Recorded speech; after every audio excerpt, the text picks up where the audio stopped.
لا إله إلا الله لا إله إلا الله لا إله إلا الله لا إله إلا الله لا إله إلا الله لا إله إلا الله لا إله إلا الله لا إله إلا الله. یہ ہمارے حضرت کا رسالہ ہے اسلامی تصوف، میڈیکل سائنس اور نفسیات. اس میں حضرت نے روح، عقل، قلب اور نفس ان چار اداروں پر شریعت میں ان کی کیا حقیقت ہے، میڈیکل سائنس ان کے بارے میں کیا کہتی ہے، اور نفسیات کا علم ان کے بارے میں کیا کہتا ہے، اور پھر ان اداروں سے وابستہ جذبات کون کون سے ہیں، اور اگر ان جذبات میں بگاڑ پیدا ہو جائے تو اس سے انسان میں کیا بگاڑ پیدا ہوتا ہے، اور اس بگاڑ کو ختم کرنے کے لیے ان اداروں کی جو اصلاح ہے وہ کیسی کی جائے. تو اس پر مختصراً اس رسالے میں بحث ہے، یعنی پوری شخصیت کی تعمیر کیسی کی جائے اس کا پورا طریقہ کار اس رسالے میں آیا ہے. تو اس میں ایک موضوع جس کا خصوصاً نوجوانوں کو زیادہ سابقہ پڑتا ہے اور عموماً ان سے جو بے احتیاطیاں یا گناہ صادر ہوتے ہیں وہ اس جذبے کے تحت ہوتے ہیں جس کا ذکر آج انشاءاللہ کریں گے، اور اس کو قابو میں رکھنے، اعتدال میں رکھنے کا طریقہ کیا ہے. اور حضرت نے اس حوالے سے جو کچھ لکھا ہے انشاءاللہ اس کی تعلیم کرتے ہیں. اللہ تعالیٰ میں عمل کی توفیق نصیب فرمائے. بسم اللہ الرحمن الرحیم. رذائل میں سب سے پہلا رذیلہ جس سے انسان کو سابقہ پڑتا ہے وہ جذبہ شہوانیہ یعنی سیکس کا جذبہ ہے. یہ پہلا جذبہ ہے جس کے ساتھ بالغ ہونے کے وقت انسان کو سابقہ پڑتا ہے. عموماً بالغ ہونے کا وقت وہ وقت ہوتا ہے جب لڑکے اور لڑکیاں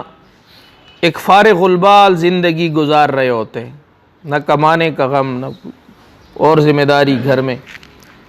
انسان بالکل فارغ ہوتا ہے. اس عمر میں کمائی کی ذمہ داری والدین پر ہوتی ہے، لہٰذا کوئی فکر ہی نہیں ہوتی. ان حالات میں جب جذبہ شہوانیہ یعنی سیکس کا جذبہ باطن میں بیدار ہوتا ہے تو مرد کو عورت اور عورت کو مرد کی طرف کشش محسوس ہونا شروع ہو جاتی ہے، اور آمنا سامنا ہونے کے بعد ایک دوسرے کے خیالات ان پر چھا جاتے ہیں.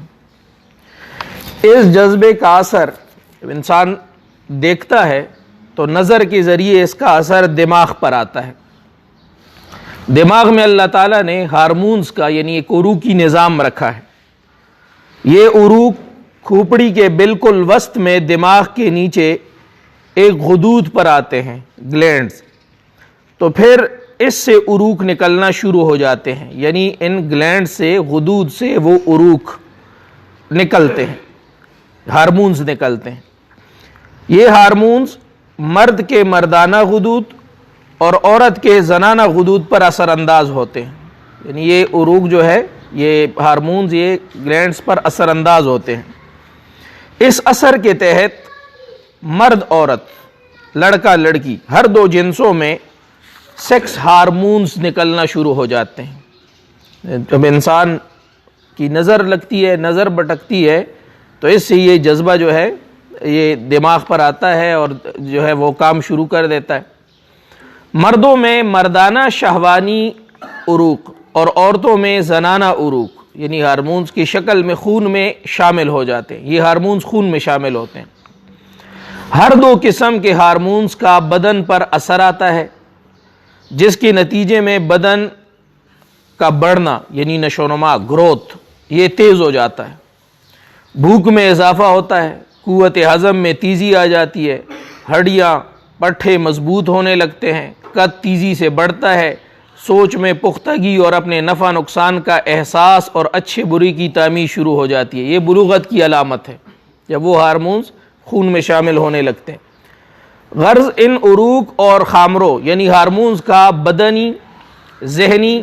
اور نفسیاتی نشو و نما پر ایک اچھا خاصا اثر آتا ہے۔ یہ اثر عورتوں میں 9 سال کی عمر سے، جبکہ مردوں میں 13 سال کی عمر سے شروع ہو جاتا ہے۔ بہرحال 15 سال کی عمر میں تو ضرور ہی شروع ہو جاتا ہے۔ اس لیے 15 سال کی عمر سے شریعت انسان کی بلوغت کا اعلان کرتی ہے لازمی طور پر، اور اگر علامات پہلے ظاہر ہو گئی تو پہلے جو عمر ذکر ہوئی بندہ اس سے بالغ شمار ہوگا، اور اس پر ذمہ داری ڈالتی ہے۔ اس تبدیلی کے آنے کے بعد انسان کے اندر مختلف قسم کے رد عمل پیدا ہوتے ہیں۔ جذبہ شہوانیہ کے رد عمل میں نوعمروں یعنی نوجوانوں کے تین گروہ عموماً سامنے آتے ہیں۔ نوجوانوں کا ایک گروہ وہ ہے نوعمروں کا جن کو باوجود بالغ ہونے کے جذبات شہوانیہ یعنی سیکس کے جذبات محسوس نہیں ہوتے، ان کی زندگی پرسکون ہوتی ہے اور وہ گندگیوں میں مبتلا نہیں ہوتے۔ اس گروہ کے عروق اور خامرے یعنی ہارمونز اوپر بیان کردہ فوائد یعنی قد کھاٹ اور بدن کی نشو و نما میں استعمال ہوتے ہیں، اس لیے ان کا بدن اور ذہن پوری نشو و نما حاصل کرتا ہے۔ ہڈیاں پٹھے مضبوط اور پختہ سوچ اور رسا فکر ان کو حاصل ہوتی ہے۔ یہ ہارمونز انسان کے چہرے پر ایک تقدس اور معصومیت والا حسن پیدا کرتے ہیں۔ چنانچہ ایسے نوعمر لڑکے، ایسے نوجوان، ایسے افراد ایک پرسکون شخصیت کے مالک ہوتے ہیں اور اپنے مقاصد یعنی تعلیم اور تربیت، زندگی کے دوڑ میں، کاروبار وغیرہ میں بہت آگے نکلتے ہیں۔ یہ بچے ان خاندانوں سے نکلتے ہیں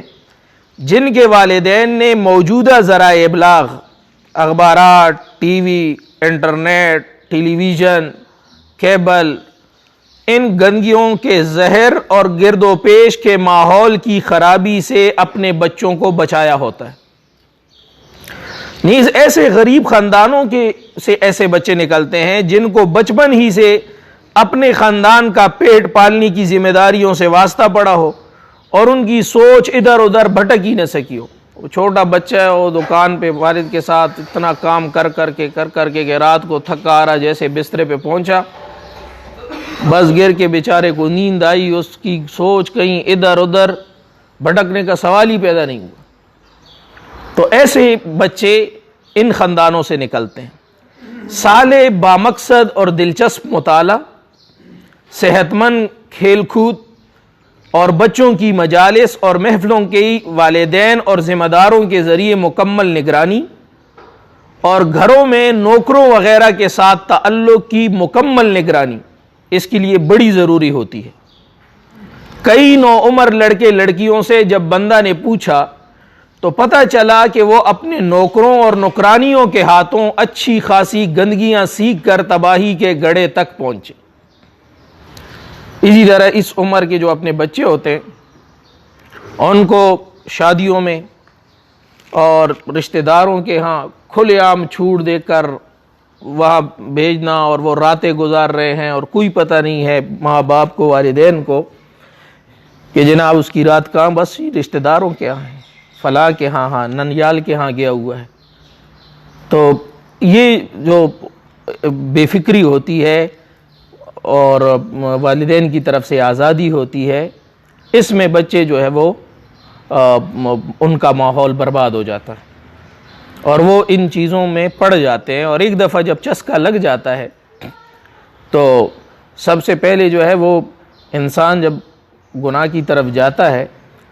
تو اس کے بعد جو ہے ضمیر ملامت کرتا ہے، لیکن جب عادت پڑ جاتی ہے تو ضمیر کی ملامت بھی کمزور ہو جاتی ہے بلکہ دب جاتی ہے۔ تو شروع میں تو اس کو قابو کرنا آسان ہوتا ہے، لیکن جب عادت بن جائے تو پھر اس گناہ کو توڑنا اور اس سے اس بچے کو نکالنا ذرا مشکل ہو جاتا ہے۔ اور بعض اوقات عادت اتنی پک جاتی ہے کہ گویا وہ ایک فطری تقاضا بن جاتا ہے، اور جب تک وہ اس گناہ میں نہیں پڑتا اس کو چین نہیں آ رہا ہوتا، تو اس کی اصلاح اور بھی ذرا مشکل ہو جاتی ہے۔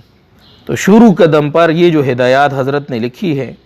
اگر اس پر والدین عمل کریں تو اپنے بچوں کی ایک پرسکون شخصیت، بہترین شخصیت، اپنے خاندان کے لیے، اپنے گھر کے لیے، معاشرے کے لیے ایک فائدہ مند شخصیت کی تربیت کی جو ہے شخصیت اس کی بنا سکتے ہیں اگر ان ہدایات پر عمل ہو۔ اس میں حضرت نے موجودہ ذرائع ابلاغ، جس میں یہ ساری چیزیں آج کل تو انٹرنیٹ ہے، موبائل ہے، ان چیزوں سے بچوں کو دور رکھا جائے، ارد گرد کے ماحول سے بچایا جائے، چھوٹی بڑی ایسی ذمہ داریاں اس پر ڈالی جائیں کہ جناب اس کی سوچ وہ ان چیزوں کی طرف نہ جائے، اور بمقصد صالح مطالعہ، اچھا لٹریچر، اچھی کتابیں ان کو دی جائے، مفید کھیل کود ان میں ان کی نگرانی کی جائے، بچوں کی مجالس کی خود نگرانی کی جائے، گھروں میں جو نوکر ہوتے ہیں، متعلقین ہوتے ہیں ادھر ادھر کے، ان سے تعلق پر مکمل ان کی نگرانی اور کڑی پابندی رکھی جائے۔ تو یہ ہدایات حضرت نے لکھی ہیں۔ اس سے جو ہے نوعمر لڑکے ان کو یعنی مطلب ہے کہ ماحول کی جو وہ ہے یا ان کے جو سیکس کے جذبات ہیں ان کو غلط رخ پر پڑھنے سے روکا جا سکتا ہے اور بہترین ان کی شخصیت کی تعمیر ہو سکتی ہے۔ جب چند سالوں تک بچوں کو مسلسل نگہداشت میں رکھ لیا جائے اور ان کی عمر 15 سال سے 20-25 سال تک ہو جائے تو ذہن میں اتنی پختگی آ جاتی ہے کہ جذبات شہوانیہ یعنی سیکس کے جذبات کے مضر اثرات، نقصان دہ اثرات سے آدمی محفوظ ہو جاتا ہے، اور یہ عمر بچے کی محفوظ گزر جائے تو بعد میں پھر اس کے لیے جو ہے وہ آسانی رہتی ہے۔ دوسرا گروہ ان کم نصیب افراد کا ہوتا ہے جو اوپر بیان کردہ احتیاطوں کے نہ ہونے کی وجہ سے جذبات شہوانیہ کے آگے ہتھیار ڈال دیتا ہے۔ دوسرا گروہ ان نوجوانوں کا ہوتا ہے جو اوپر بیان کردہ احتیاطوں کے نہ ہونے کی وجہ سے جذبات شہوانیہ کے آگے ہتھیار ڈال دیتا ہے، اور اس کے ذہن میں ان جذبات کو مطمئن کرنے کی فکر سوار ہو جاتی ہے۔ چونکہ اس جذبہ میں کھانے پینے اور کھیل کود سے زیادہ مزہ اور چسکا ہے، اس لیے یہ ذہن پر پوری طرح حاوی ہو جاتا ہے، ذہن کو قابو کر لیتا ہے۔ ماہرین نفسیات کے مطابق ذہن ایک وقت میں 2 قسم کے خیالات نہیں سوچ سکتا،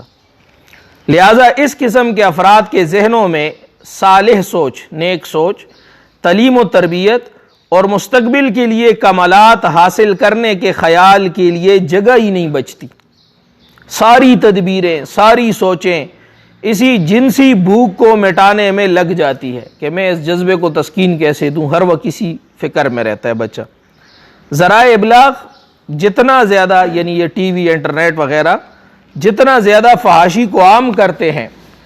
اتنا ہی یہ بھوک بڑھتی جاتی ہے، بلکہ آگ کے شعلے کی طرح بھڑک اٹھتی ہے، اور انسان کے اندر انسان کے فائدے کا اہم ادارہ یعنی عقل اس جذبے کے نیچے دب جاتا ہے۔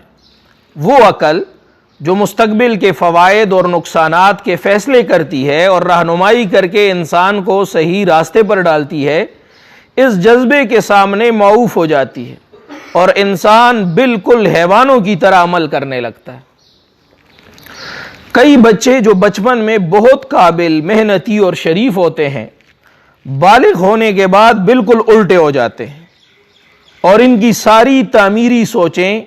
تخریب کی نظر ہو جاتی ہیں، اور تعلیم اور تربیت حاصل کرنے کے سارے جذبے اور کوششیں دھری کی دھری رہ جاتی ہیں، جس کی بنیادی وجہ اوپر بیان کی گئی کوتاہی ہوتی ہے۔ چنانچہ سمجھدار لوگوں سے ایسے کام سرزد ہو جاتے ہیں جن سے معاشرہ حیران رہ جاتا ہے، چونکہ اس جذبے کے لیے وسائل اور مال کی ضرورت ہوتی ہے، اور کم عمری کی وجہ سے انسان مال و دولت سے محروم ہوتا ہے، لہٰذا اس کو حاصل کرنے کے لیے محنت مشقت کے بجائے آسان راستہ یعنی شارٹ کٹ تلاش کرتا ہے، جس کے نتیجے میں بچہ چوری چکاری اور ڈاکے وغیرہ تک پہنچ جاتا ہے، اور یوں اچھے بھلے آدمی جرائم پیشہ بن جاتے ہیں۔ بندہ نے اپنے پیشہ، حضرت فرماتے ہیں کہ انہوں نے اپنے پشاور یونیورسٹی اور خیبر میڈیکل کالج اور کبیر میڈیکل کالج کے 52 سالہ مخلوط تعلیمی ماحول کو ایجوکیشن کے قیام میں یعنی 52 سالہ قیام میں کئی لوگوں کو خواباور دوائیں کھاتے دیکھا، کئی نوجوانوں کو نفسیاتی مریض بنتے دیکھا، جبکہ خودکشیوں اور قتل مقاتلے کے واقعات بھی دیکھے، اور کئی طلباء کو والدین کے اچھے خاصے پیسے ضائع کر کے اپنے مقاصد کو حاصل کیے بغیر گھروں کو واپس جاتے ہوئے دیکھا کہ ڈاکٹر نہیں بن سکے۔ کئی ایک کے پھیکے چہرے، روکھی جلد، کمزور لاغر بدن، کمزور پٹھے اور نحیف ہڈیاں دیکھی، جنہوں نے بغیر بیماری کے ان کو بیمار بنا دیا تھا، جبکہ فطری کے علاوہ یعنی نیچرل طریقوں کے علاوہ غیر فطری طریقوں اور حیوانوں کے ساتھ مبتلا ہو کر کئی بیماریاں، سوزاک اور یہ جدید دور کی بیماریاں ایڈز وغیرہ میں مبتلا ہونے کی تو آئے دن رپورٹیں آتی رہتی ہیں۔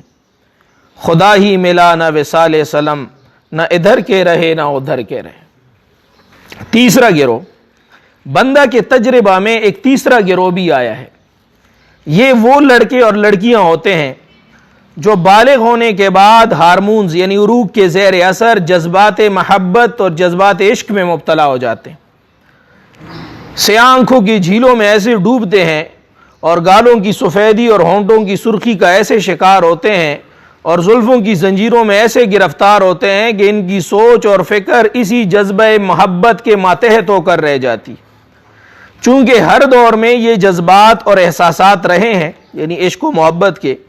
اور انسانوں نے ان کو داستانوں، افسانوں اور شاعری کی دیوانوں میں بیان کیا ہے جو جلتی پر تیل کا کام کرتے ہیں۔ موجودہ ایف اے اور ایف اے سی کے اردو نصاب کی شاعری بھی کچھ ایسی ہی ہے۔ جس طرح جذبہ شہوت عقل کو معوف کر کے اپنے زیر اثر کر لیتا ہے، ایسی ہی جذبہ عشق بھی عقل کو اپنے زیر اثر کر لیتا ہے، اور اس کے نتیجے میں بھی تعمیری سوچ،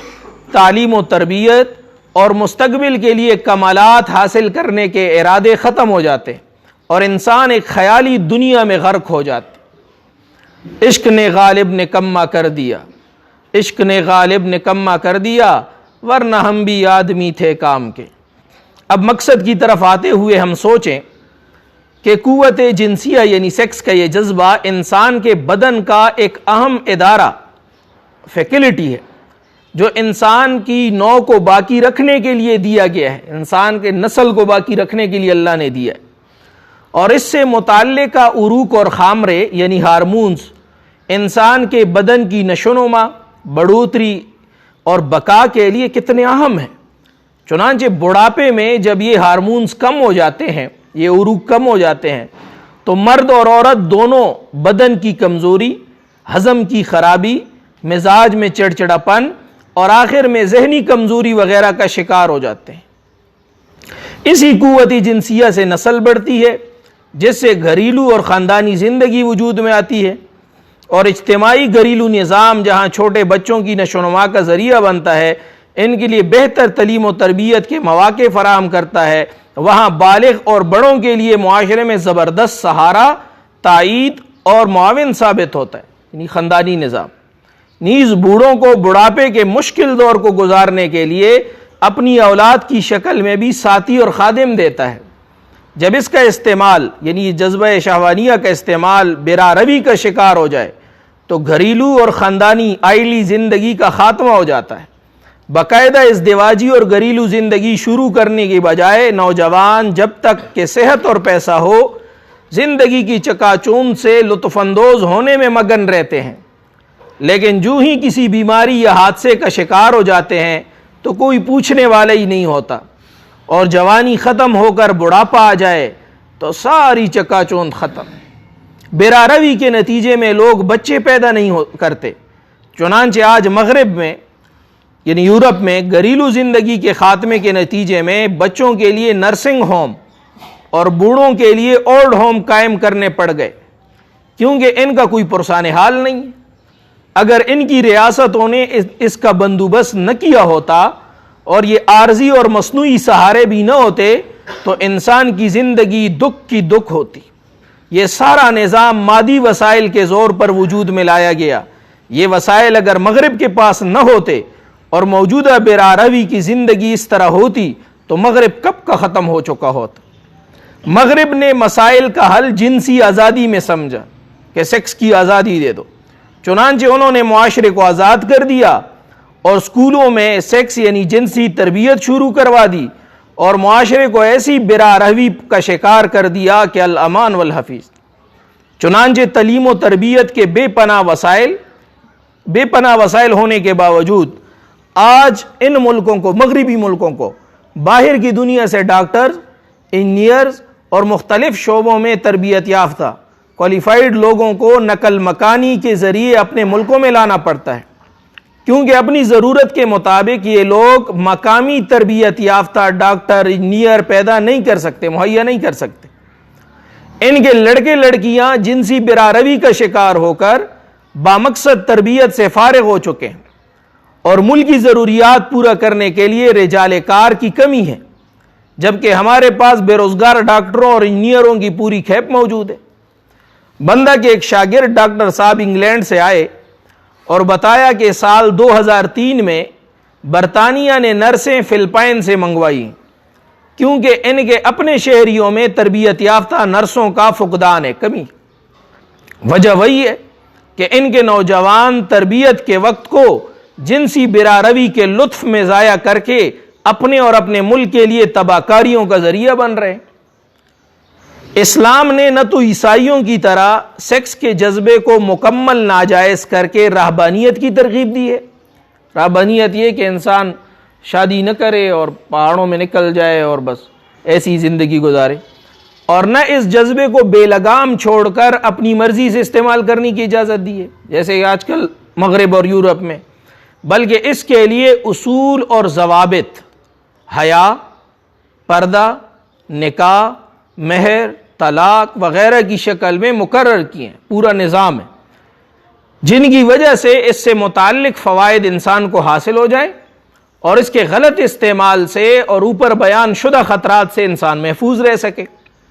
چنانچہ اس جذبہ کے بدن پر آنے والے اثرات،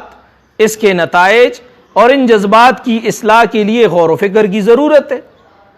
جن سے مخالف یعنی مرد کے لیے عورت جن سے مخالف ہے، عورت کے لیے مرد جن سے مخالف کی وجہ سے سیکس کے جذبات شہوانیہ یا عشق کے جذبات کا طاری ہونا جن سے مخالف کے ساتھ رابطے کا ذریعہ ہوتا ہے۔ چنانچہ دیکھنا، سننا، چھونا اور سونگھنا انسان کے باطن میں ایک تصور اور خیال داخل کر دیتے ہیں۔ انسان دیکھتا ہے اور پھر جو صورت نقش ہو جاتی ہے دماغ کو بار بار لاتا ہے خیال میں، تو یہ دیکھنا خیال کا ذریعہ بن گیا۔ کسی کی آواز سنی اچھی لگی، اس کی صورت دماغ میں بنا لی اور اس کو خیال میں لا رہا۔ اس طرح چھو لیا اور چھونے میں جناب کسی چیز کی طرف کشش ہو گئی، ویسے تو بار بار اس کا خیال آ رہا ہے۔ یہ تصور اور خیال پہلے صرف وسوسہ کی شکل میں ہوتا ہے۔ وسوسہ جیسے کہ موج آ گئی اور گزر گئی، وسوسہ ہوتا ہے۔ وسوسہ باطن میں ایک لہر کو اچھالتا ہے جو دیرپا یعنی مضبوط نہیں ہوتی، جیسے ایک دریا مشرق سے مغرب کو بہہ رہا ہو اور ہوا کا ایک تیز جھونکا مغرب کی طرف سے آ کر اس کے پانی کی سطح کو چھوئے تو اس سے پانی کی سطح میں مغرب سے مشرق کو لہریں چل پڑیں گی، لیکن سمجھدار آدمی اس بات کو جانتا ہے کہ یہ لہریں عارضی ہیں، کیونکہ دریا تو مشرق سے مغرب کو جا رہا ہے اور یہ جب اس کا زور ٹوٹ جائے گا تو دوبارہ یہ لہریں اپنے رخ پہ ہو جائیں گی۔ سمجھدار آدمی اس بات کو جانتا ہے کہ یہ لہریں عارضی ہیں، اندر سے پانی مشرق سے مغرب کو ہی بہہ رہا ہے۔ اسی طرح وسوسہ آ کر باطن کو چھو کر گزر جاتا ہے۔ چونکہ جنسی خیالات کا وسوسہ ایک چسکے اور مزے والی چیز ہے، اس لیے انسان اس وسوسے کو دماغ میں ٹھہرا اور جما لیتا ہے، باطن میں ٹھہراتا ہے اور اس کو جما لیتا ہے، اور پھر اس چسکے کے پیچھے خیالی طور سے چلنا شروع کر دیتا ہے اور اپنی سوچ کو اس کے تعاقب میں اس کے پیچھے لگا دیتا ہے۔ اب یہ وسوسہ نہ رہا، بلکہ یہ حدیث نفس کسے کہتے ہیں؟ اختیاری خیالات کی چلنے والی مسلسل لہر۔ تو اختیاری خیالات کی خود اپنے اختیار سے انسان خیالات لے رہا ہے اور اس کی چلنے والی ایک مسلسل لہر بن گئی۔ وسوسہ کے زیر اثر غدود یعنی گلینڈ سے عروق یعنی ہارمونز نہیں نکلتے، لیکن جب وسوسہ حدیث نفس بن جاتا ہے، خیالات کی ایک لہر بن جاتی ہے، تو اس سے غدود یعنی گلینڈ سے عروق نکلنا شروع ہو جاتے ہیں، پھر غدود عروق نکالتے ہیں، ہارمونز نکالتے ہیں جو خون میں شامل ہونا شروع ہو جاتے ہیں۔ یہ عروق یعنی ہارمونز جب خون میں جاری ہو کر دوڑنے لگتے ہیں تو ان کا اثر انسان کے ارادے پر آنا شروع ہو جاتا ہے۔ جوں جوں ہارمونز کی مقدار خون میں زیادہ سے زیادہ ہوتی چلی جاتی ہے، ارادہ پختہ سے پختہ تر ہوتا چلا جاتا ہے، یہاں تک کہ انسان کی عقل اور فہم مغلوب ہو کر ہتھیار ڈال دیتے ہیں اور انسان عمل کر بیٹھتا ہے۔ حکیموں کے ہاں ایک بیماری جریان کے نام سے ہے، جو کہ ہر وقت جنسی خیالات طاری رہنے اور خون میں مسلسل جنسی ہارمونز کے شامل ہونے سے غدہ قدامیہ سے عروق کے نکلتے رہنے کو کہتے ہیں۔ پراسٹیٹ، اس سے یہ عرق نکلتے ہیں، اس کو یہ بیماری کہتے ہیں جریان، جو کہ پیشاب سے پہلے یا بعد میں یا زیادہ ہونے کی صورت میں ہر وقت نکلنا شروع ہو جاتا ہے۔ اس عرق کے نکلنے سے صحت کو کچھ زیادہ نقصان تو نہیں ہوتا، لیکن اس کے ساتھ ایک اضطراب، ٹینشن، ہیجان اور اضمحلال، ڈپریشن انسان پر طاری ہو جاتے ہیں اور اس کی نیند، بھوک اور اطمینان کو مکمل متاثر کر دیتے ہیں، جس کے نتیجے میں صحت متاثر ہو کر برباد ہو جاتی ہے۔ یعنی خیال، سیکس کے خیالات، اس سے بھی جسم کی تباہی شروع ہو جاتی ہے۔ ایسے پختہ صوفیاء بھی ہوتے ہیں جنہیں وسوسہ کبھی نہیں آتا۔ بہرحال وسوسہ آنا کمال کے خلاف نہیں ہے، کاملین کو بھی وساوس آ سکتے ہیں، وسوسہ کا اثر باقی نہیں رہتا اور اس کے تحت غدود عروق نہیں نکالتے، جبکہ حدیث نفس یعنی خیالات کی مسلسل لہر کے تحت غدود سے عروق یعنی ہارمونز نکلنا شروع ہو جاتے ہیں۔ اللہ تعالیٰ نے اپنی رحمت واسعہ کے صدقے وسوسے پر پکڑ نہیں رکھی۔ حدیث نفس کو بھی گناہ اور معصیت کے شکل میں نہیں لکھا جاتا جب تک کہ گناہ صادر نہ ہو جائے، لیکن حدیث نفس اور ارادہ سے قلب کی صفائی، باطن کی صفائی اور پاکیزگی کو ضرور نقصان ہوتا ہے۔ اور حضرت نے جیسے پہلے ذکر فرمایا کہ بدن پر بھی اثر ہونا شروع ہو جاتا ہے، انسان بدنی تکالیف میں مبتلا ہونا شروع ہو جاتا ہے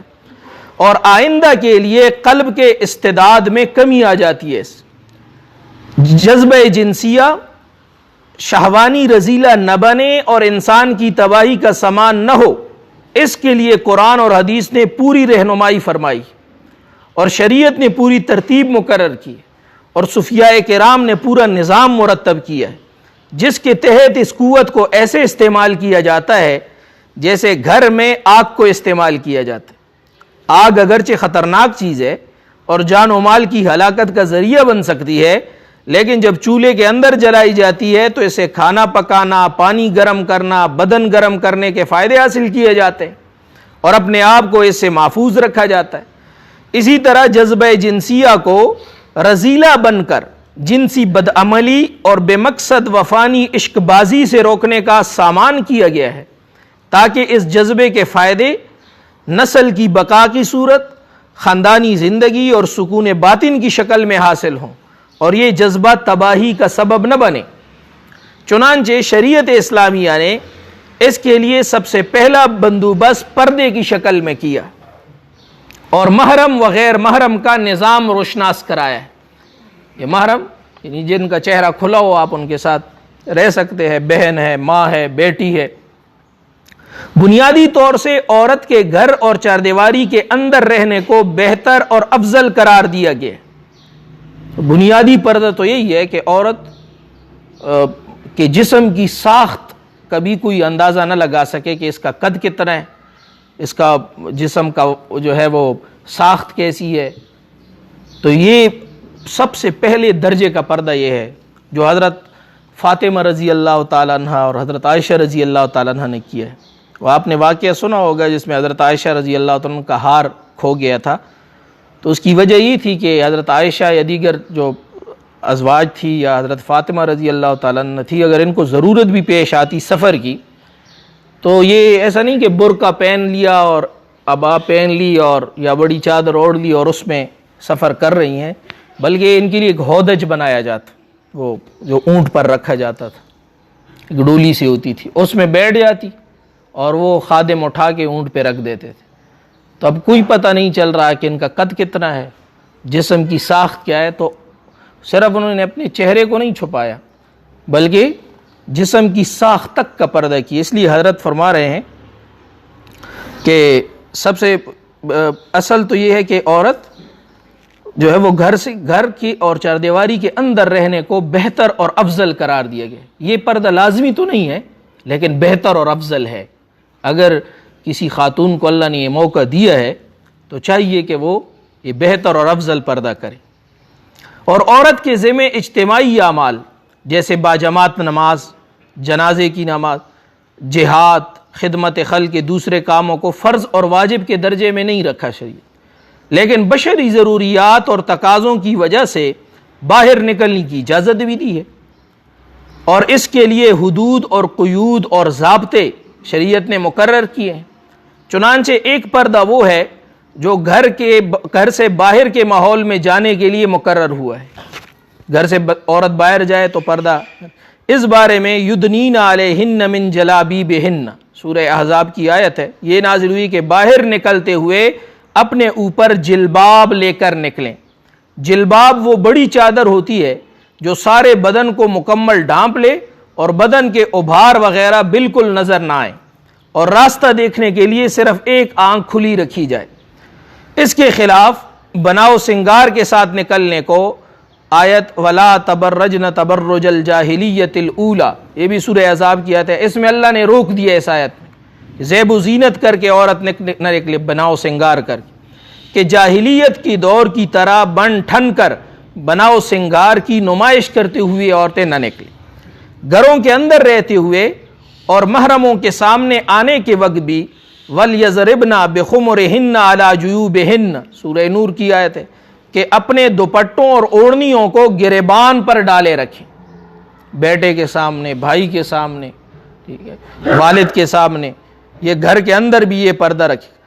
اس کو اس آیت کی شکل میں بیان کیا گیا. اور اس کے بعد آنکھ اور دل کا پردہ. یعلم خائنۃ الاعین وما تخفی الصدور، اللہ جانتا ہے چوری کی نگاہ کو اور جو کچھ چھپا ہوا ہو سینوں میں. اس کی شکل میں آنکھ اور دل کا پردہ بیان ہوا ہے کہ آنکھ کو غیر محرم کی طرف شہوت کی نیت سے بد نظری سے محفوظ کرنا ہے اور دل کو خواہش اور جذبات سے پاک رکھنا ہے. تو گویا پردہ بدن کا، آنکھ کا اور دل کا 3 درجوں میں بیان کیا گیا. اور مردوں سے پہلے مطالبہ ہے کہ وہ آنکھ کو نیچے کریں تاکہ آنکھ کا پردہ جو ہے وہ حاصل ہو. اور آنکھ کا پردہ ہو گیا تو دل کا پردہ حاصل ہوتا ہے، کیونکہ عموماً دل کے جذبات جو ہے جب بگڑتے ہیں تو وہاں تک کا ذریعہ، پہلا ذریعہ آنکھ کان یہ چیزیں ہوتی ہیں. آنکھیں دیکھتی ہیں، کان ان عورتوں کی آوازیں سنتی ہے، ان میں کشش محسوس کرتی ہے، جس سے پھر یہ خیالات بنتے ہیں. خیالات کے بعد جناب قلب کا ارادہ اور عزم بگڑتا ہے. تو دل جب کہ بگاڑ کے لیے بھی آنکھ ذریعہ عموماً. تو اس لیے جس کو اللہ تعالیٰ آنکھ کا پردہ نصیب فرما دیتا ہے، آنکھیں وہ نیچے کر لے، نامحرم سامنے آئے تو مرد سے تقاضا یہ ہے قرآن کا کہ آنکھیں نیچے کر لیں، نگاہ نیچے کر لیں، تو انشاءاللہ کہ اللہ تعالیٰ اس کو قلب کا پردہ بھی نصیب فرما دے اور دل بھی جو ہے وہ ان خیالات سے پھر پاک رہے گا. تو گویا پردہ بدن کا، آنکھ کا اور دل کا 3 درجوں میں بیان کیا گیا. اس کے ساتھ احادیث میں شہوت کی نیت سے چھونے، سونگھنے اور شہوت کے جذبات سے بولنے اور کلام کرنے پر بھی بحث کی گئی ہے اور ان سب باتوں کو منع کیا گیا. حضرت شیخ الحدیث مولانا زکریا صاحب رحمۃ اللہ علیہ نے ایک حدیث کی تشریح میں لکھا ہے جس میں امرت یعنی ایسے نوجوان لڑکے جن کی طرف کشش محسوس ہو، یہ اس کی جو ممانعت ہے حدیث کی، تو اس میں حضرت نے لکھا ہے کہ اگر کوئی شخص یہ سمجھے کہ بھئی میں اگر اس امرت سے مل رہا ہوں، ایسے نوعمر لڑکے سے میں مل رہا ہوں، تو انشاءاللہ میں کسی گناہ میں نہیں پڑوں گا، لیکن اس کے ساتھ ملنے، بیٹھنے یا بولنے میں نفس کو کشش ہو رہی ہے، تو یہ بھی بدفعلی کے متعلق جو روایات، وعیدوں کی روایات آئے ہیں، یہ بیٹھنا، یہ اس کے ساتھ بولنا، یہ ملنا جس میں نفس کو مزہ آ رہا ہو،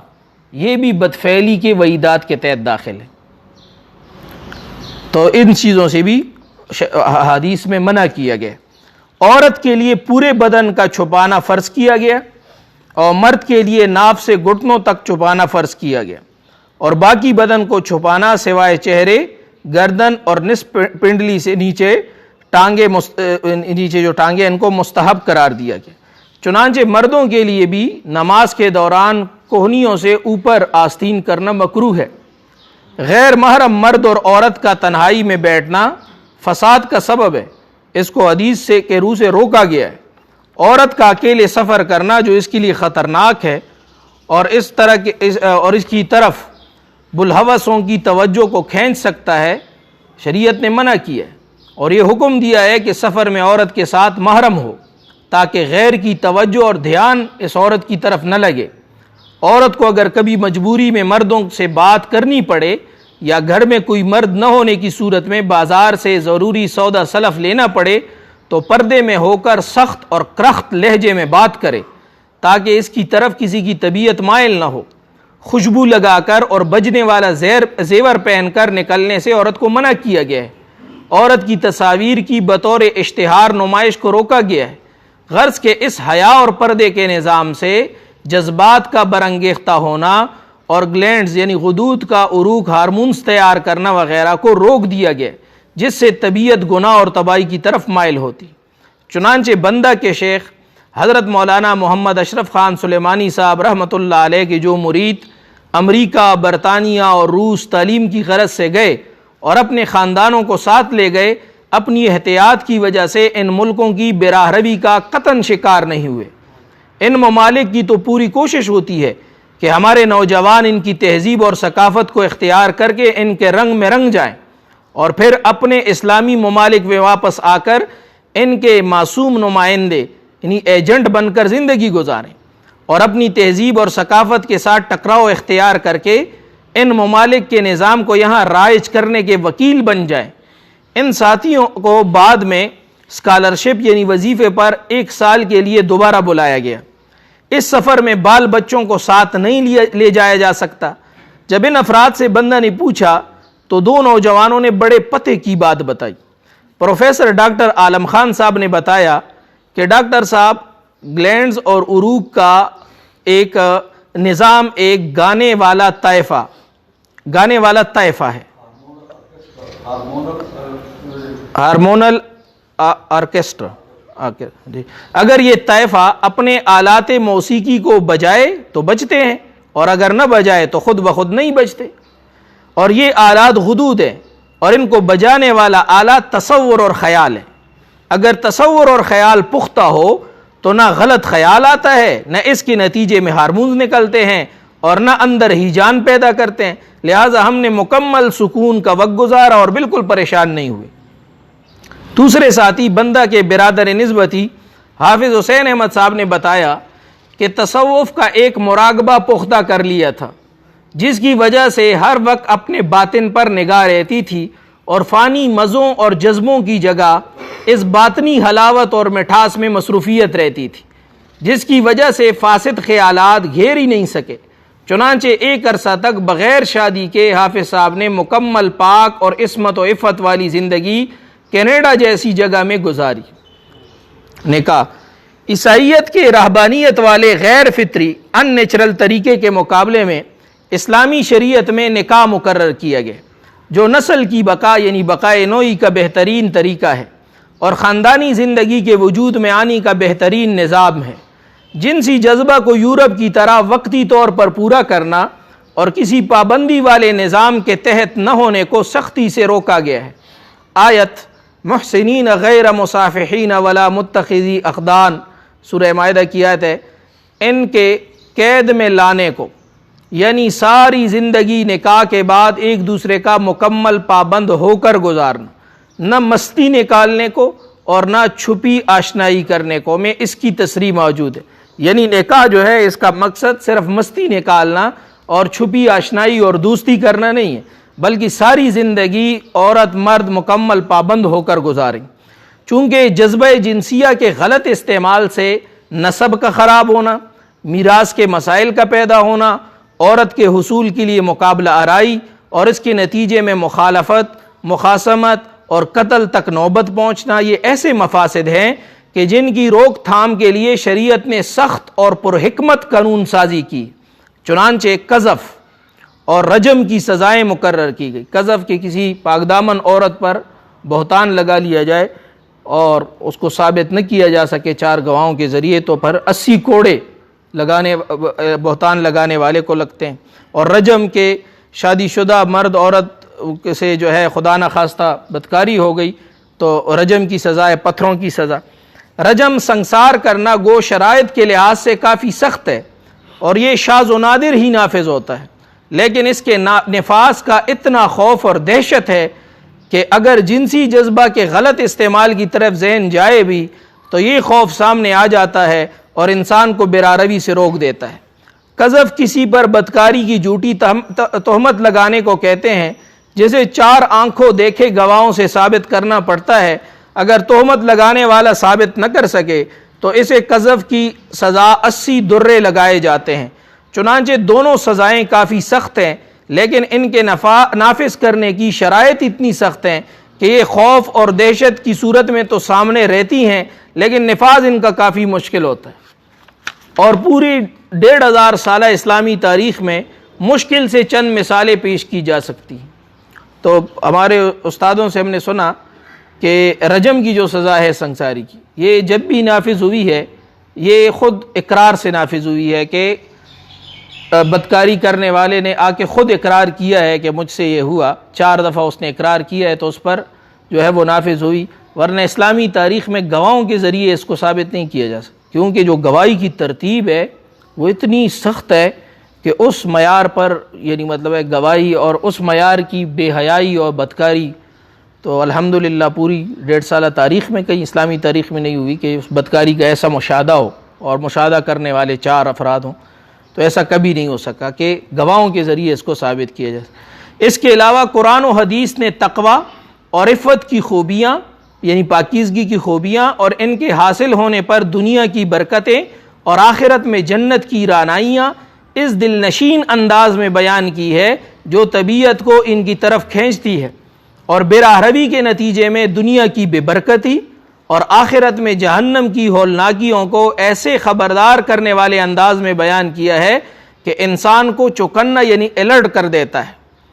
اہل تصوف جو خیال، فکر اور قلب کی پاکیزگی کی بات کرتے ہیں، ان کا جذبہ جنسیہ کو رذیلہ بننے اور جذبہ عشقیہ بننے سے روکنے کا ایک زبردست نظام ہے اہل تصوف کے۔ سب سے پہلی بات نظر کی حفاظت ہے۔ باطن میں خیالات داخل ہونے کا سب سے بڑا اور پہلا ذریعہ آنکھ ہے۔ آنکھ کی حفاظت قلب اور باطن کی حفاظت ہے۔ چنانچہ تانگے اور یکے کے گھوڑے، یہ جو تانگا چلایا جاتا ہے، اس کے گھوڑے اور کوہلو کے بیل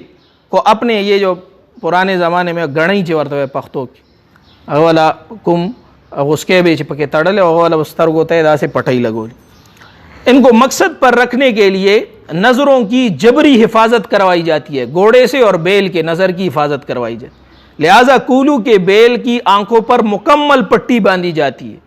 اور تانگے کے گھوڑے کے اطراف کے نظارے کو روکنے اور راستے کے درمیان پر پابند رکھنے کے لیے اس کے آنکھوں کے باہر والے حصے کی طرف اس طرح چمڑے کی مضبوط پٹیاں کھڑی کر دی جاتی۔ ایسی ہی اہل تصوف نظر کی حفاظت کرواتے ہیں کہ غیر محرم پر نگاہ ڈالنا تو سخت ہیجان والی چیز ہے۔ اہل تصوف تو ضروری مقصد کے علاوہ باقی چیزوں پر بھی نظر ڈالنے سے روکتے ہیں۔ میں انسان جا رہا ہے فضول میں، دکان میں ایک چیز دیکھ رہا ہے، دوسری کی طرف دوسرے، تو ان کی صورت پھر جو ہے وہ ذہن پر نقش ہوتی ہے، پھر خیال بنتا ہے، پھر ان فضول چیزوں میں انسان سوچتا ہے، تو لہٰذا غیر محرم پر تو نظر ڈالنا وہ تو ہیجان والی اور ہلاکت والی چیز ہے۔ اہل تصوف تو ضروری مقصد کے علاوہ باقی چیزوں پر بھی نظر ڈالنے سے روکتے ہیں تاکہ قلب اور دماغ کو غیر ضروری معلومات، غیر ضروری ڈیٹا نہ ملے، تاکہ وہ غیر ضروری فکر میں مصروف نہ ہو۔ نظر کا صرف چہرے پر پڑنا جس میں آنکھیں، رخسار اور ہونٹ آئیں ایک طرح کا ہیجان پیدا کر دیتا انسان، اور اس نظر سے عموماً جذبہ عشقیہ برانگیختہ ہوتا ہے، بھڑکتا ہے، اگر بالوں اور گردن پر نظر پڑ جائے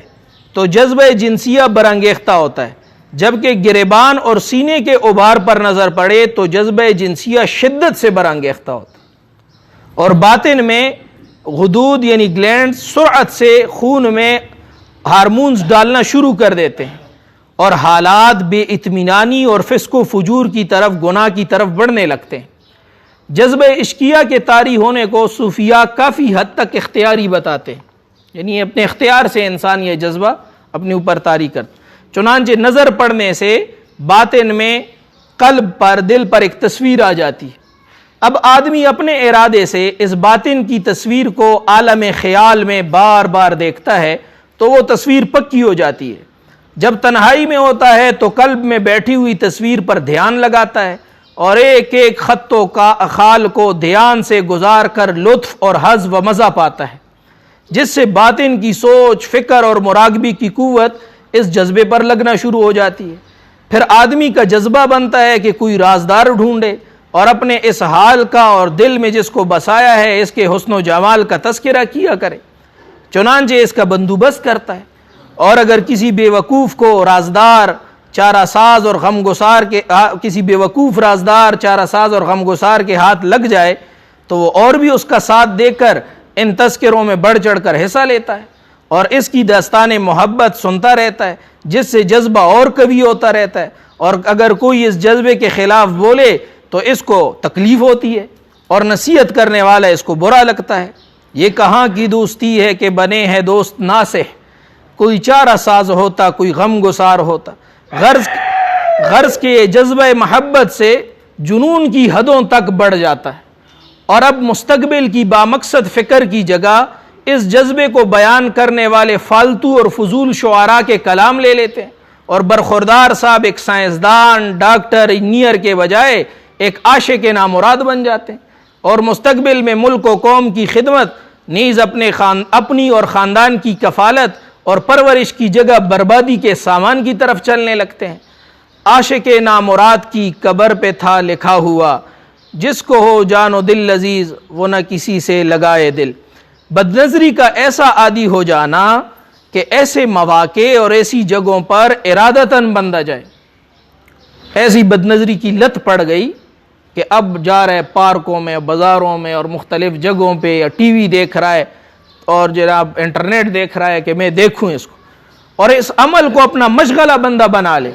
تو یہ گناہ کبیرہ ہے۔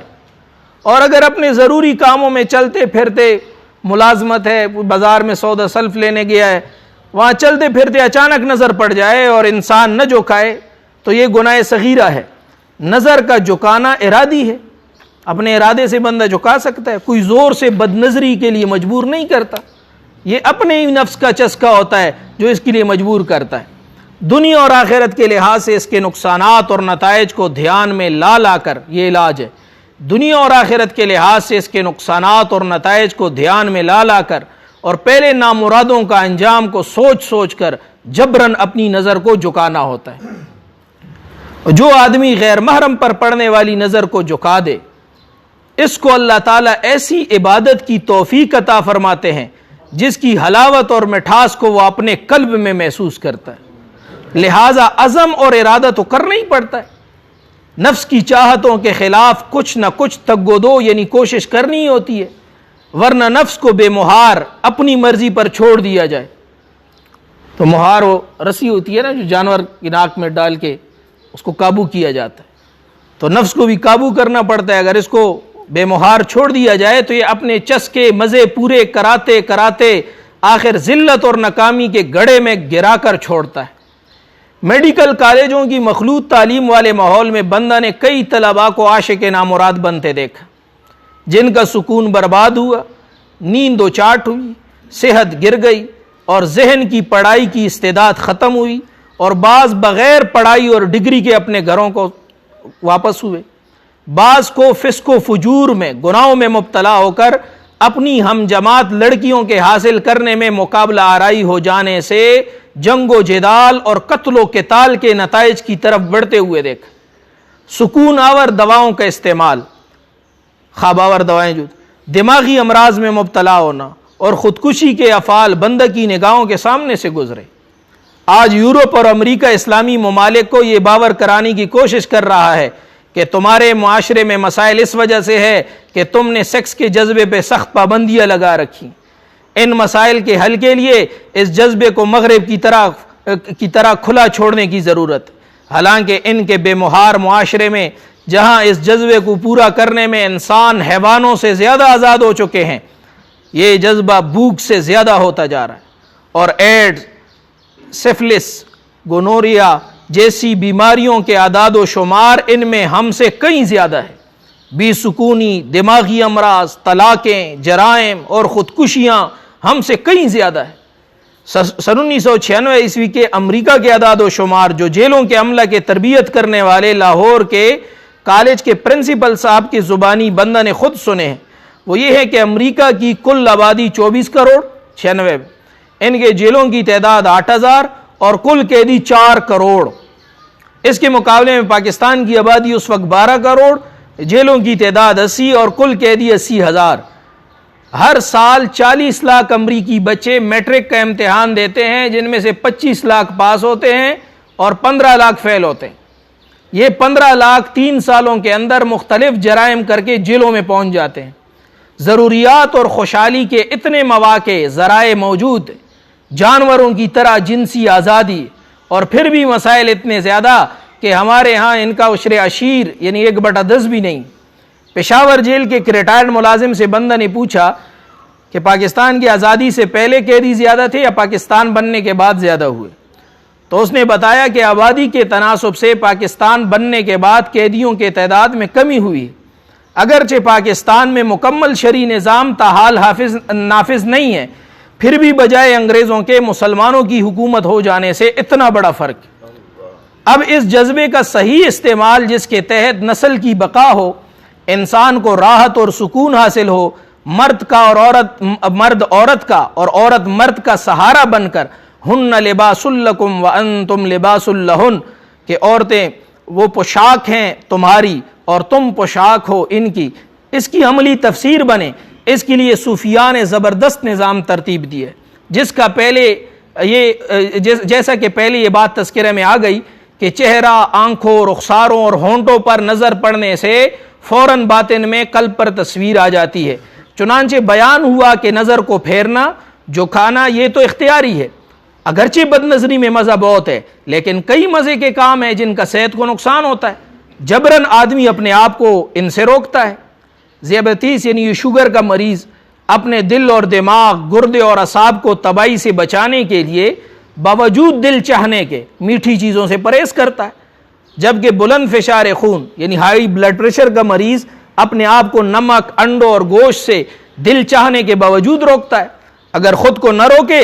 تو وقتی مزہ تو مل جاتا ہے، لیکن چند سال بعد ایسی معذوریوں، مجبوریوں اور تکالیف کا شکار ہوتا ہے کہ پچھتاوے کے سوا کچھ بھی ہاتھ نہیں آتا. نظر جھکانے کے بعد بھی حساس مزاج والوں کے دل کی تختی پر عکس اور نقش، لوہے قلب پر عکس اور نقش آ جاتا ہے. اس کے لیے صوفیاء نے یہ ترتیب بتائی ہے کہ فوراً اپنے آپ کو متبادل خیال میں مصروف کرے. یہ فوراً اپنے آپ کو متبادل خیال میں مصروف کرے. بذہن خیال میں جناب وہ تصویر آ گئی ہے، فوراً اپنا خیال تبدیل کرے، کیونکہ ذہن بیک وقت 2 خیال نہیں اٹھا سکتا، لہذا نیا خیال پرانے خیال کو مٹا دیتا ہے. جو ہی نظر پڑے اور دل کی سلیٹ یعنی لوح پر تصویر آ جائے تو متبادل خیال لایا جائے، خیال کو تبدیل کیا جائے. مثلا سڑک کے کنارے چلتے ہوئے نظر پڑ گئی تو سڑک پر لگے درخت گننا شروع کر دیں، یہ دیکھیں کہ کتنے درخت شیشم کے ہیں، کتنے شاہتوت کے ہیں وغیرہ. اس طرح ذہن متبادل خیال میں لگ جاتا ہے اور وہ تصویر مٹ جاتی ہے. متبادل خیال پر دھیان جمانا اور اپنے کو متبادل مراقبے میں لگانا ایک عظیم دولت ہے، اور بدنظری سے جذبات شہوانیہ اور عشقی خیالات کے روکنے کا ایک انمول منتر ہے. تھوڑے دنوں بتکلف کرنے سے اس کی مشق ہو جاتی ہے، اور یہ مشق باطل اور فاسد خیالات کے مٹانے کا ذریعہ بن جاتی ہے. بلکہ اس مراقبے سے وہ باتیں اور خیالات جو کہ اضطراب یعنی ٹینشن اور اضمحلال یعنی ڈپریشن کا ذریعہ بنتے ہیں، اور وہ غم جو سہانے روح بن کر انسان کو اندر سے کھوکھلا کر دیتا ہے، اس متبادل مراقبے سے اس ٹینشن، ڈپریشن اور غم سے جان چھڑائی جا سکتی ہے۔ بندہ کے میڈیکل کالج کے کئی طلباء جو مخلوط تعلیم کی وجہ سے خیالات کے بکھرنے سے بے خوابی یعنی نیند نہ آنا، حافظہ کی کمزوری اور یکسوئی نہ ہونے کا شکار ہوئے، ان کی بنیاد میں بد نظری، ٹیلی ویژن پر ڈش اور کیبل کے فاش پروگرام اور انٹرنیٹ کی گندگی اور غلیظ سائٹس اور ان کے نتیجے میں جذبات شہوانیہ یا خیالات عشقیہ کا شکار ہونا ہی نکلا۔ ان کی تشخیص کی تو یہ ساری گندگیاں تھیں، اور ماحول بدل کر متبادل ماحول اور متبادل خیالات اختیار کرنے سے اس اندھیرے سے روشنی کی طرف نکلے، تباہی سے بچے، کامیاب ڈاکٹر بن کر اپنے لیے، خاندان کے لیے اور ملک و قوم کے لیے مفید شخصیات بنے۔ جبکہ بدنظری سے باطن میں شہوانی اور عشقی ہیجان پیدا ہونے کے نتیجے میں مزید روابط جو جذبات کو بہت برانگیختہ کرتے ہیں، مثلاً تنہا ہونے کی صورت میں باطن میں خط و خیال اور آبرو، ہونٹ، رخسار کا دھیان کرتے رہنا، بے احتیاط اور بدین شعراء کے اشعار کو گنگنانا، پھر دوستوں سے ان خط و خیال اور حسن و جمال کا تذکرہ کرنا، بار بار ملنے کی کوشش کرنا، ان سب باتوں کو فی الفور سختی سے ترک کر دینے سے ان جذبات سے نجات مل جاتی ہے۔ یہ جو بعض لوگوں نے کہا ہے کہ عشق مجازی عشق حقیقی کا زینہ بنتا ہے، اس سے قطعاً یہ مراد نہیں کہ خود کوشش کر کے عشق مجازی میں مبتلا ہوا جائے، بلکہ اگر کسی کو اتفاقاً عشق مجازی میں مبتلا ہونے کا حادثہ پیش آ گیا تو یہ ایک آگ تھی جو جل پڑی، جس سے وہ اپنے آپ کو اور اپنے مستقبل کو جلانے والا تھا۔ اس کو صوفیاء کپڑوں، چیزوں اور مکان کی طرف بڑھنے سے روکتے ہوئے گویا چولہے میں ڈال کر مفید کاموں میں استعمال ہونے کا ذریعہ بناتے۔ فی الحقیقت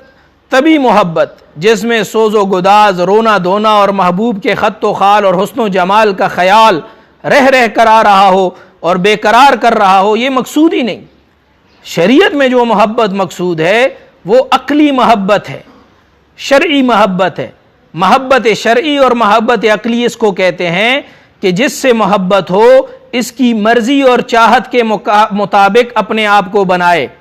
اس کے احکامات مانے، اس کا اتباع کرے۔ مثلاً ایک آدمی محبت میں جل رہا ہے